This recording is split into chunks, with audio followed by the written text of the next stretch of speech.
আসসালামু আলাইকুম রহমতুল্লাহ। সম্মানিত দর্শক শ্রোতা, আশা করি সবাই ভালো আছেন। যে যেখান থেকে শুনতেছেন, দেশে বিদেশে, সবার জন্য রইল আন্তরিক শুভেচ্ছা ও কৃতজ্ঞতা। দেশের বিপ্লব সাধনের পর দেশের সার্বিক পরিস্থিতি নিয়ে সংক্ষিপ্তভাবে কথা বলার জন্য আপনাদের মাঝে এসেছি।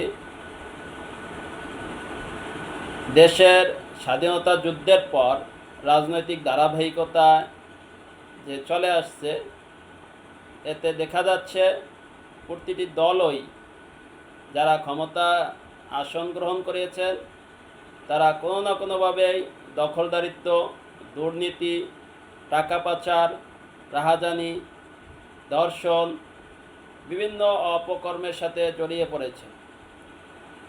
যেভাবে তারা প্রতিশ্রুতি দিয়ে সরকার গঠন করেছেন, জনগণের পাশে থাকার কথা বলেছেন, জনগণের কল্যাণমূলক কাজ করবেন বলেছেন, কিন্তু তারা সে প্রতিশ্রুতি রাখতে ব্যর্থ হয়ে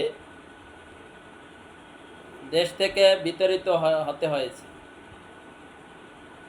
এমনও হয়েছে কোনো সরকার গঠনের পর 3 মাসের মধ্যেও আবার নির্বাচন দিতে হয়েছে।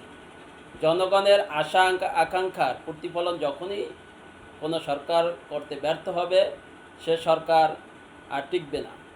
এখন বর্তমানে বাংলাদেশের জনগণ, রাজনৈতিক সচেতন, ছাত্র জনতা সবাই মোটামুটি রাজনীতি নিয়ে বিচার বিশ্লেষণ করে থাকেন। তাই সকল রাজনৈতিক দলকে অনুরোধ জানাবো, আপনারা জনগণের পালস বুঝুন, জনগণের পাশে দাঁড়ান, জনগণের আশা আকাঙ্ক্ষার প্রতিফলন ঘটান। দেখবেন জনগণই আপনাদেরকে বেছে নেবে, আপনাদের পাশে থাকবে এবং আপনারা আপনাদের যে প্রতিশ্রুতি দিবেন সেই প্রতিশ্রুতি রাখার চেষ্টা করবেন।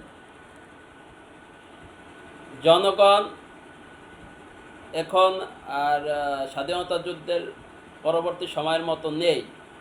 এখন 2024-এর জুলাই অভ্যুত্থানের পর জনগণ এখন তাদের চাহিদা, তাদের রাজনৈতিক সচেতনতা সব কিছুই বৃদ্ধি পেয়েছে।